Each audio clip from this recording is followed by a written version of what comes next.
विशाल हिमालय के पार ऊंचे पर्वतों के मध्य बर्फ की सफ़ेद चादर से ढका हुआ विकास के नाम पर बदहाल होती दुनिया से दूर अद्भुत प्राकृतिक सौंदर्य के साथ अपने खूबसूरत बौद्ध मठों और बसावट के लिए जाना जाने वाला एक विशिष्ट सांस्कृतिक पहचान लिए हुए भारत का गौरव यह है लद्दाख।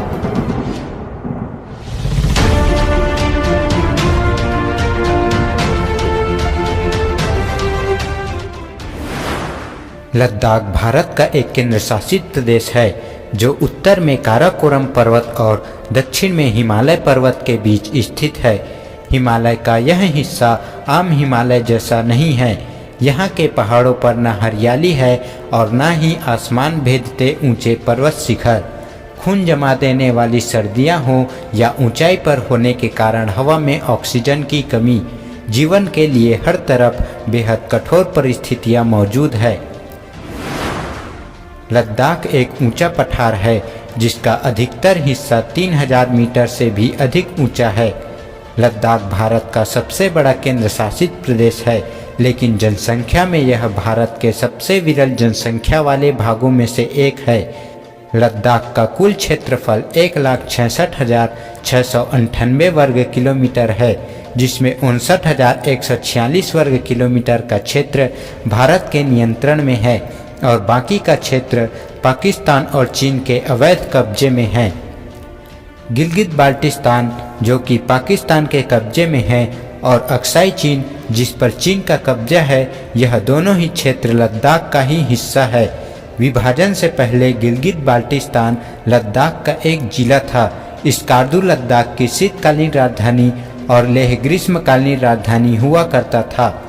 लेह लद्दाख का सबसे बड़ा शहर होने के साथ ही वर्तमान समय में लद्दाख की राजधानी भी है। लद्दाख के नीचे विशाल हिमालय पर्वत स्थित है, जिसके कारण लद्दाख में बेहद ही कम वर्षा होती है। दक्षिण से आने वाली नम मानसूनी हवाएं इन ऊंचे पर्वतों को पार नहीं कर पाती, जिसके कारण लद्दाख और इसके आसपास के क्षेत्र में वर्षा नहीं के बराबर ही होती है। इस वजह से लद्दाख ऊंचाई पर स्थित एक ठंडा मरुस्थल है। यहाँ पर पानी का मुख्य स्रोत यहाँ पर बहने वाली नदियाँ और सर्दियों में गिरने वाली बर्फ ही होती है। सितंबर आते आते लद्दाख के पहाड़ियों पर सर्दियों की आहट शुरू हो जाती है। अब हर बीतते दिन के साथ सूरज बेहद धीमा पड़ता जाएगा और ठंड बढ़ती जाएगी। अपने चरम पर लद्दाख की सर्दी साइबेरिया की ठंड को चुनौती देती हुई नजर आती है, जब यहाँ का तापमान -30 डिग्री तक नीचे चला जाता है। हवा में बेहद कम नमी होने के कारण आसमान बादल रहित और साफ रहता है। पेड़ पौधों रहित पहाड़ियों पर कठोर ठंड के बीच नीले साफ आसमान में चमकते हुए सूरज का जो अद्भुत समा बनता है, वो कुछ समय के लिए खून जमा देने वाली ठंड के एहसास को भी भुला देती है।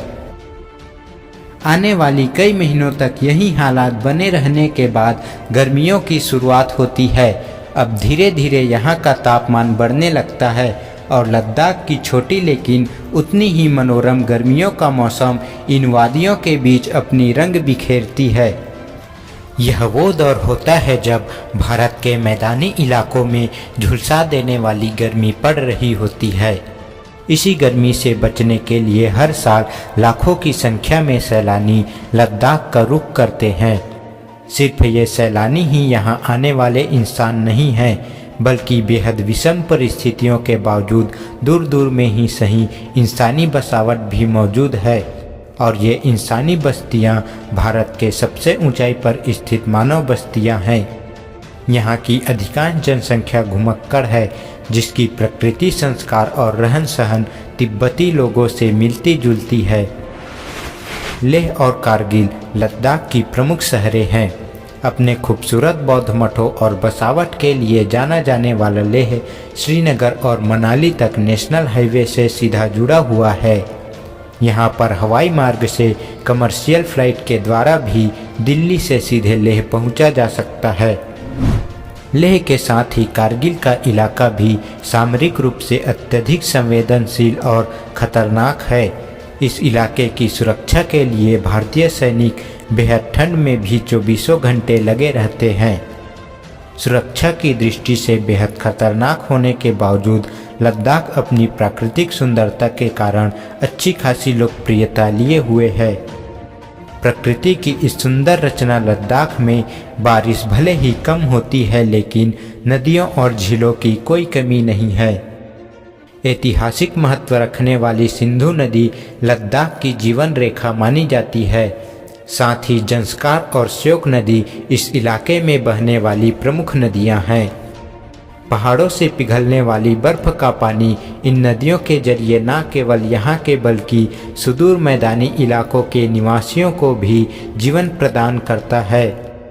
यूँ तो लद्दाख में अनेकों झीलें मौजूद है, लेकिन पेंगोंग त्सो लेक इस इलाके की सबसे बड़ी झीलों में से एक है, जो कि 134 किलोमीटर लंबाई और 5 किलोमीटर तक चौड़ाई में फैली हुई बेहद ही विशाल झील है। एक और बात इस झील को बेहद खास बनाती है कि इसका पूर्वी हिस्सा साफ मीठे पानी वाला है, तो वहीं पश्चिमी हिस्सा बेहद खारे पानी का है।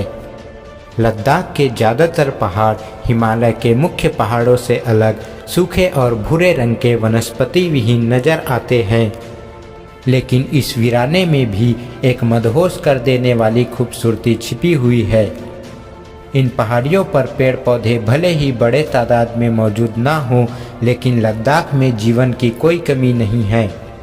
यहाँ जंगली जानवरों की अच्छी खासी मौजूदगी देखी जा सकती है। यहाँ जंगली बकरी, भेड़, याक और विशेष प्रकार के कुत्ते आदि पाले जाते हैं। इन जानवरों को मुख्यतः दूध, मांस और खाल प्राप्त करने के लिए पाला जाता है। खासकर याक के बिना लद्दाख के जीवन की कल्पना कर पाना भी मुश्किल है। गर्म कपड़ों के लिए ऊन से लेकर खेती के कामों तक याक का उपयोग यहाँ पर बड़ी तादाद में किया जाता है।